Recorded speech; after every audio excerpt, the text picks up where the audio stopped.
So இன்றைக்கி நம்ம ready பண்ண போகிறது தக்காளி சாதம் ஆர் பிரியாணி என்ன வேணால் சொல்லிக்கலாம், பயங்கர டேஸ்ட்டாக இருக்கும்.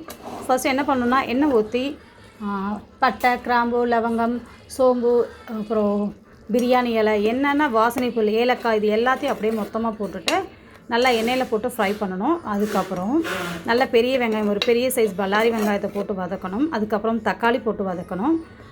அவ்வளோதான். அதில் 1 ஸ்பூன் தனி மிளகாய் பொடி போட்டு வதக்கணும். இது வதங்கினதுக்கப்புறம் என்ன பண்ணுறேன் அப்படின்னா, தேங்காய் பால் நான் வந்து 2 கிளாஸு 200 கிராம் வந்து ரைஸ் சாதம் ஆக்க போகிறேன் 2 பேருக்கு. ஸோ 200 கிராமுக்கு 400 தண்ணி ஊற்றணும். நான் தண்ணி ஊற்ற மாட்டேன், தேங்காய் பால் தான் ஊற்றுவேன்.